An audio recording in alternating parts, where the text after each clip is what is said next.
This is Samantha Gagan, Deputy General Counsel.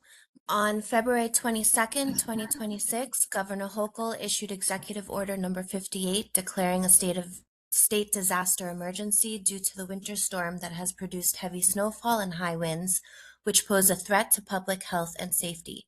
This state of emergency is still in effect. As a result, this meeting is being conducted via video conference. I invite a trustee to make a motion to adopt this declaration. So move. I second.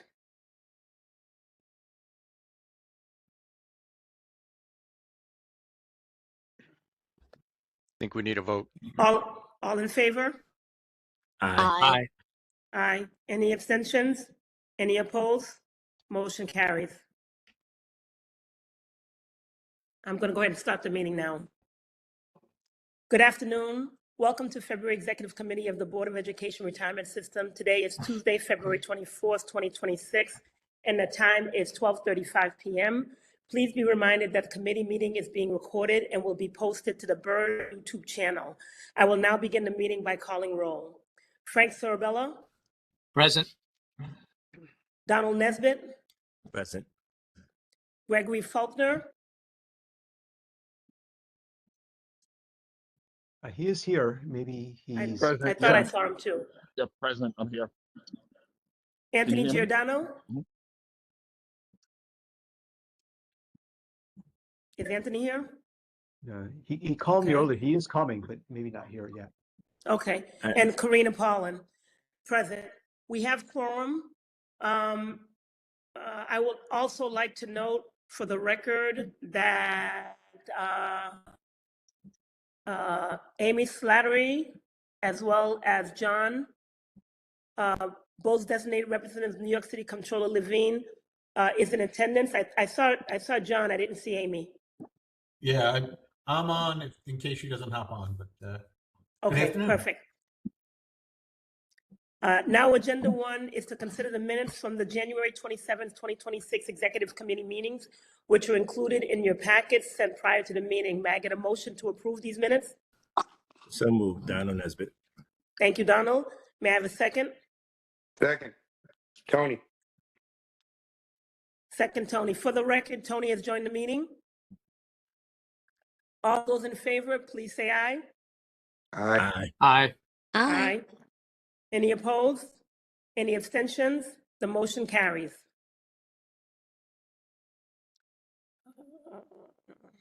Let's see. All right. Next, we have introductory comments and other updates by Innovation and Risk Management Lead Salil Mehta. May I have a motion to consider? So move. Can somebody, whoever's saying that, just say their name, please? So It's move. hard to hear. Tony. Tony, second. Second. Donald Nesbitt. Thank you, Donald. Salil, can you please tell us more? Sure. Actually, I wanted to give the initial minutes to Sandy. You had something to say, and then I'll continue. So go ahead. Go ahead, Sandy. You're on mute. Yeah, I'm sorry. I'm taking this opportunity to brief the executive committee on a challenge we have at the moment. We're in the final throes of completing our lease agreement with 55 Water Street. In that agreement, they will pick up the cost of all our architecture expenditures and development expenditures for the space we will have at 55 Water Street. Now, that lease is not signed at the moment. We are challenged right now because our architect that was approved by trustees and contracted with Switzer has been prohibited from doing business with New York City because of a violation of workman's comp law. We have an alternative contractor recommended by 55 Water that has largely cleared our procurement investigations and has provided us a contract which is actually slightly lower than Switzer. The reason I'm coming to, and that contract cost will be under $65,000 that we will front in advance of 55 Water picking up that cost when we sign the lease. The reason I'm coming to the executive committee, I believe I have sufficient authority to approve this. However, We are at risk if we do not sign the final lease. What's standing between us and that final lease signing is our general counsel's finalizing the negotiation with 55 Water and the law department finally approving that contract, which will have to be approved by trustees. And we hope to get that done before our current sublease arrangement at 55 Water expires. I want to say June 30th. I think that's the date, but I don't have it in front of me. So there is some risk that we could be facing a approximately $65,000 out-of-pocket expense that we would not get reimbursed for by 55 Water. I believe that is an extraordinarily low probability.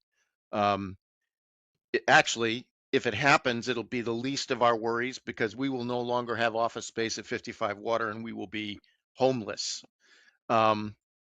So, just looking for a sense of the executive committee that I can sign off on this. I believe I should. I believe I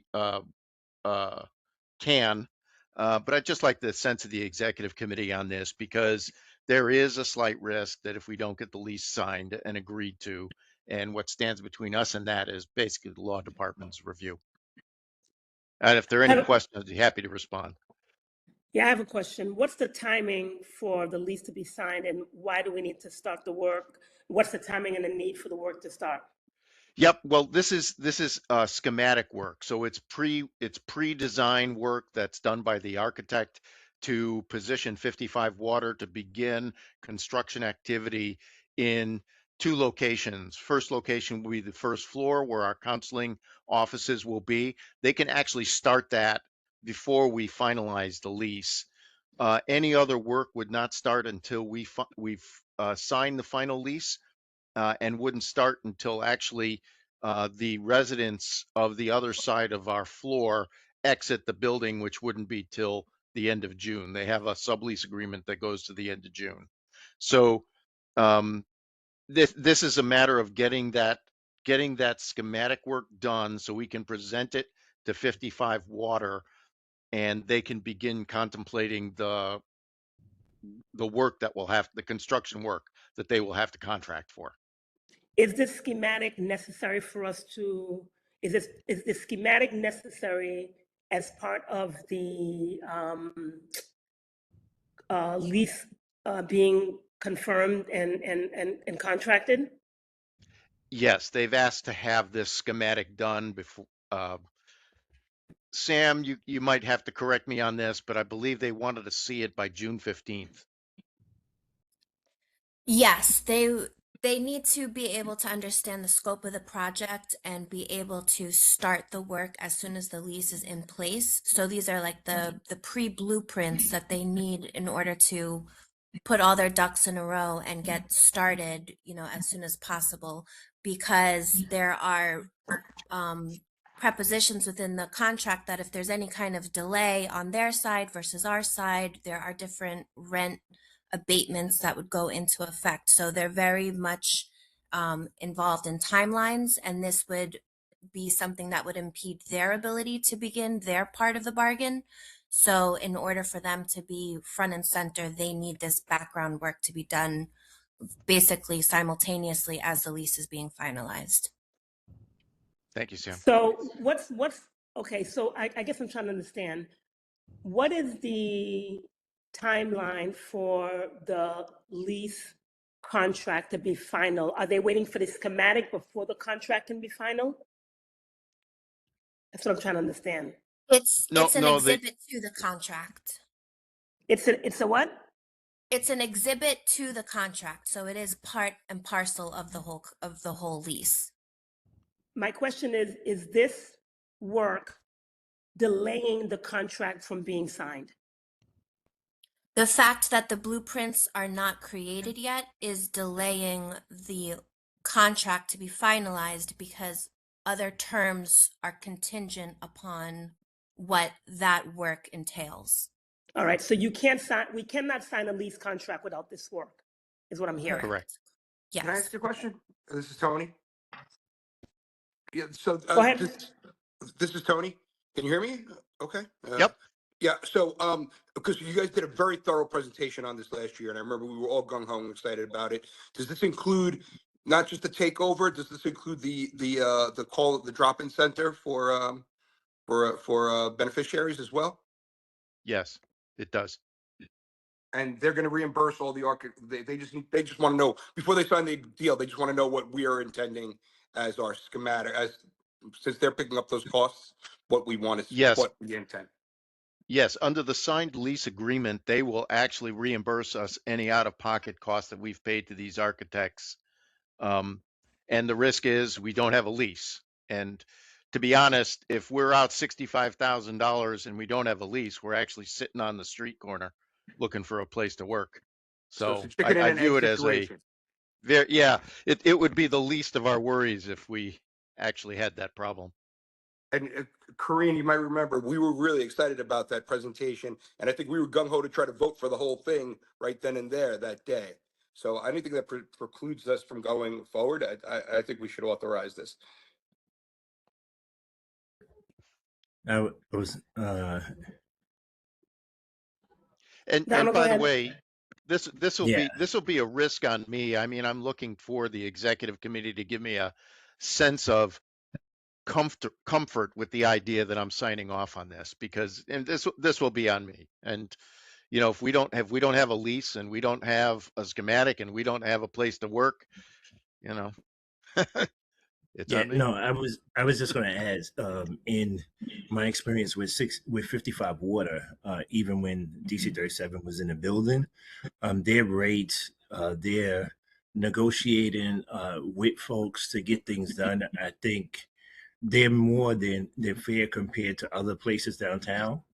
Even when we looked at the amount that it would cost for us to go to somewhere else, it was a lot more. So I think the risk of losing the lease and us having to go somewhere else and end up paying a lot more money, I think that we should get this done. Yeah, if I recall, there was no question. The next available or comparable was so much more expensive that yeah, I think we should go ahead with this and give Sandy cover on this. I'd Corinne? actually add, Tony, that our broker consultant, Mark Shapsis, basically has indicated he thinks we hit the bottom of the market downtown, and he thinks these rates are up 20% from what we've negotiated. It makes sense. Just to note, there's a couple of hands that are raised. Gregory, and at one point Elaine was, but I don't know. That got solved. Thank you, Salil. Can you just keep me honest because I can't see them? Yeah, Gregory, at one point Elaine did before I lost connection, and I think Donald already had your question, or you had your hand raised at one point, I thought. Yeah, anyway, I'm done. Yeah, my Gregory, question is just a refreshing of my memory. This was already authorized by the full board that we should move forward with signing a lease. Am I correct? Or, Yes, that's correct, Greg. Okay. We presented this to trustees, I got to believe maybe 12 months ago, and got a resolution approving it generally on the terms. It will also be presented to trustees when we finalize the lease, because contracts are approved by trustees, so it'll be reviewed again then.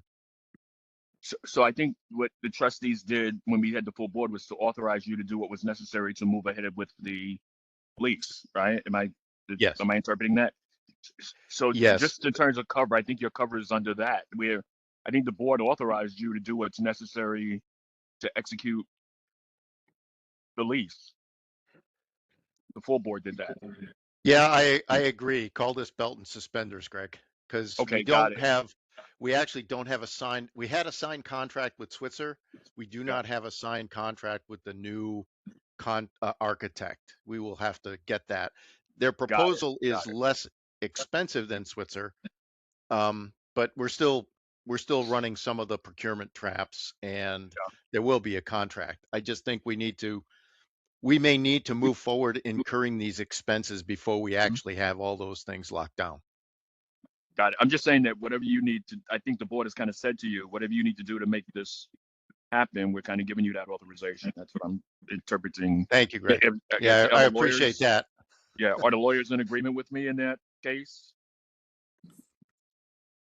Did our attorney? I Yeah. will only ask one more question, Sandy, about Can I have, this. wait, but before you do that, can I have the lawyer answer? Wait, Go ahead, Greg. Elaine has her Yeah. hand up.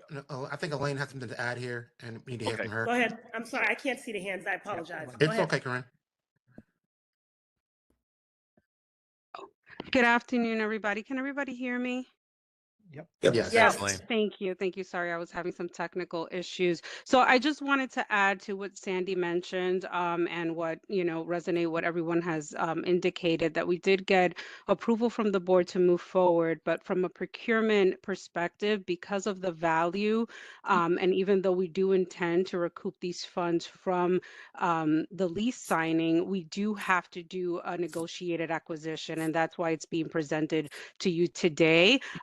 As Sandy mentioned, we have the authority to move forward with the lease, but because BERS has to put up the funds via this procurement method, we have to present it to the executive committee for approval in order to move forward. Thank Okay. you. Elaine, Thank that's you. what I want to ask you, Elaine. Is it a negotiated service contract procurement method? That's correct. Okay, and that negotiated service procurement method has to be approved by the executive committee? That's correct for anything up to $100,000. Got it. Thank you. You're welcome. Thank you. Are there any other questions? So it sounds like it actually does have Greg's to go hand to is a up vote, still, Sandy. Corinne. Whose hand? Greg's hand is still up. Greg. I Hand can't still see up. them. Greg, your Greg, hand I'm is. sorry. Go ahead, Greg. I can't see the hands up, Go ahead, Greg. I don't know if he meant to lower it at some point. He lowered it. Greg, did you want to add Yeah. anything? Yes. Yeah. No, I did. I lowered it. I'm sorry. Okay. I'm So good. motion to authorize the payment to the prepayment with the idea that we'll be reimbursed for architectural services and schematics for the new firm. I second. Alice. Is it, hold on a second. It's not a motion. It's a motion for the procurement. It's not for the payment, Tony, if I'm understanding Yeah. correctly. Okay. Is that right? Yes, that's correct.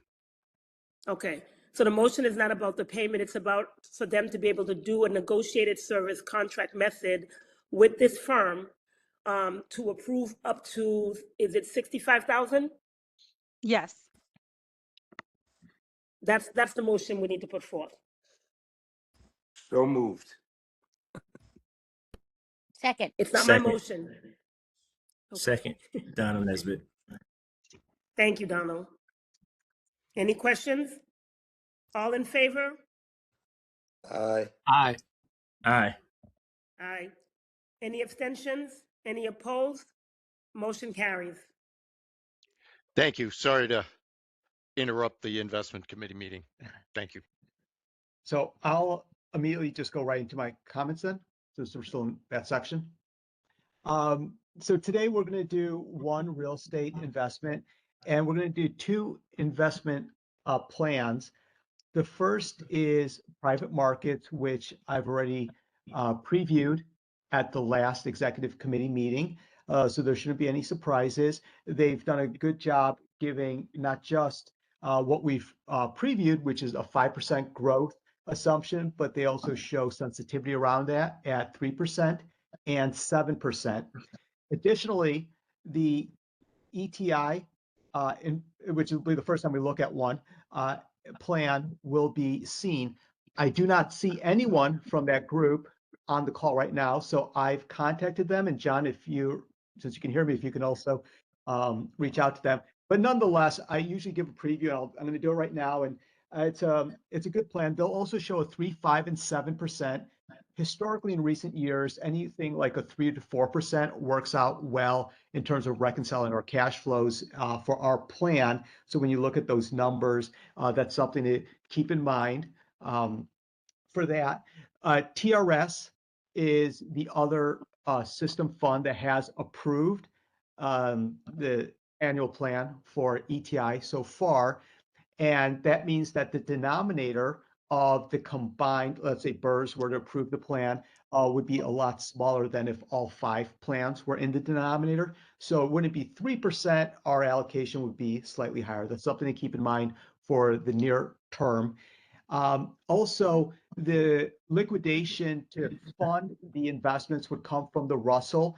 3,000. Right now, we're at the lower end of underweight on U.S. equities. So that would be the one that would most immediately go out of target. And then our private equity, despite the performance differences, is the next one closest to breaching the tolerance, despite the sort of the work with Siegel with asset allocation, my liability risk modeling last summer. That's one thing to perhaps keep in mind. And they will show, I think, the ramp to get from our current 0.5% ETI allocation to 2% target over a 5-year amortized schedule with a 5 to 10-year forward disbursement schedule. So that's when we would actually plan to get some of the money back from these funds. I believe that's that's all I really had for my comments. If there's any questions, I'm happy to answer them. Otherwise, that's where we are for now. I don't know how to raise my hand. Here we go. Were you? Hands Yeah. raised. No formalities here. Just go ahead and speak. Okay. Yeah. So are there going to be formal presentations on the ETI and on the on real estate? Yeah. When we get to the executive session, we'll do the formal presentation on both, and you'll be able to see the numbers that you want to vote on. You can always customize it for each asset class, but you can vote on the numbers. It's a verbal approval, non-resolution. And you could also, because you're looking at the ETI for the first time, you could also consider it and vote on it next time, next month. But yeah, you will see formal presentations for them. As a preface, while we're in public, I just want to say, I think within the real estate group at BAM has been, as far as I'm concerned, one of the most progressive and best groups in terms of bringing us managers with diversity and kind of in line with the goals of our board. Also, ETI. I mean, I learned about ETI 5 years ago from a Daniel Miller memo. And I remember speaking to the incoming last controller about ETI. It was about a paragraph on their website. To their credit, they went to about a page. But again, this is a program that I think is excellent and has been underutilized since the 80s, that we really need to embrace. But that being said, we must look at these things within the scope of our responsibility as fiduciaries primarily. That's got to be the first scope. Just because we like them, just because we're good, we have to make sure that the numbers add up and everything adds up. And I'm concerned because there was some ambiguity last year when the BAM was releasing press releases showing a 10.5% performance return overall from the 5 funds and comparing it to the discount rate and not showing that we really underperformed overall against our aggregated benchmarks. I just want to make sure that we're measuring twice and cutting once, and that we're really following every step, and that we're really gonna have to lean on you, Salil, and Sandy and Daniel to really, kind of corroborate what the information we're getting from the consultants and from BAM, and just make sure that we're all on the same page. Particularly since we really care about these programs, and we really think these programs can be great for our investments and also be great for the city in general. I like the private market plan and the ETI plan. I just want to make sure trustees know that they are not independent plans. When you see the ETI annual plan, those are dollar values that are coming out of the private market plan. They're not additive. It'd add about 10% to the private market numbers when you look at the total scale. But that's just an artifact of how these plans are being put forth, and they're being presented to you side by side, but they are what one plan is coming out of the other numbers. The other thing that concerns me is that we continue to take out of our best performing asset class, which is passive public equity, and giving to much more expensive asset classes. And maybe I'd like to hear, I guess, from the Makita folks about what their general outlook is on alternative investments, particularly private equity, which has underperformed for the last 4 years. Maybe they're due for a big comeback just by being due, but I don't know. I think there's a lot of structural issues in private equity in general that I'd love to hear about a little bit of background within the context of this conversation. Is there an opportunity to take from some of the asset classes that we are more unsure of, rather than consistently taking from the best performing asset class? One of the things that this board has always been able to hold our hat on was that our funding ratio and our performance. And, I want to make sure that continues. Excellent point, Anthony. In fact, could I just jump in for a second, Salil? Yeah, sure. I mean, this is open So, time. so there are some questions I have about the ETI program. I mean, we increased the program to a 1% target, and we are hovering just under 0.5%. So I have questions as to how they will actually get this money invested if they haven't been able to get to a 1% target allocation to date. And also, the problem is that we are while we are not at risk of breaching the basket clause percentage, we are in the lead among the 5 systems in terms of increasing our exposure to private investments which do not have liquidity. And just recall, one of the challenges that we have as a system is that we are upside down 2.5%, approximately 2.5%, which means the city contributes less than we actually distribute in retirement funds. And in 2032, the actuaries analysis suggests that could go to 5% or more. So liquidity is a concern, and decisions we made in the last few years and this year and the next year will actually define what we look like in 2030 and 2032. It's not decisions we make then that will impact those periods. It's decisions we make now.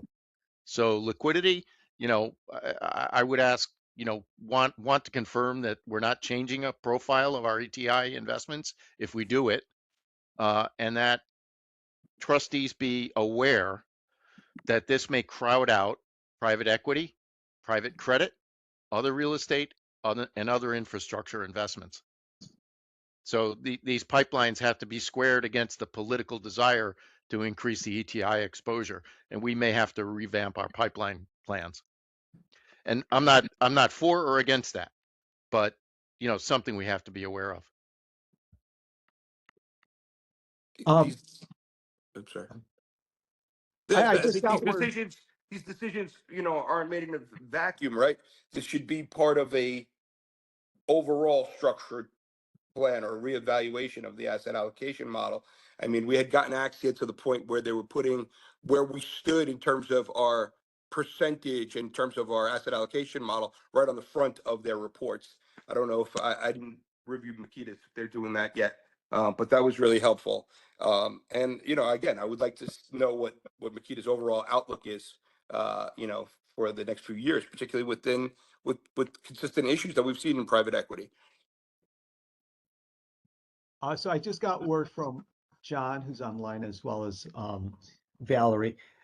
They submitted their materials after the deadline, and even though they're scheduled and able to present today, they're going to present theirs in March executive committee. You do have it in the agenda packet to consider in advance now for next month, but at least we're having the discussion now, and you could prepare to continue with Valerie and her team at the March executive committee.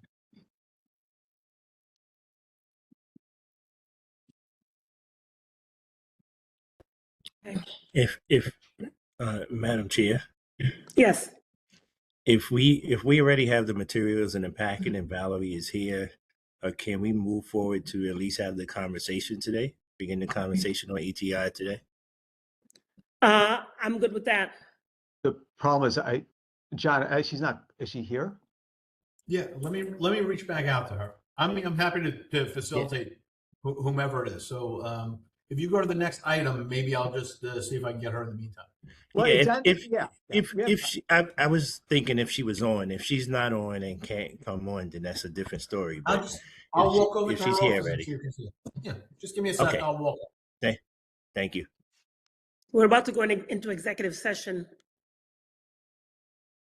Do we want to wait before we go into executive session, or we want to do this in executive session? Why don't you go into executive and then this way, it's probably just easier.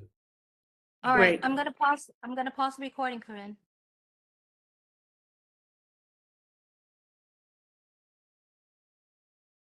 Bye, Okay. Tony. Second, Donald Nesbitt. Okay. All in favor? Aye. Any Aye. abstentions? Aye. Any opposed? Motion carries. Karen, please turn off or stop the recording. Okay, recording has.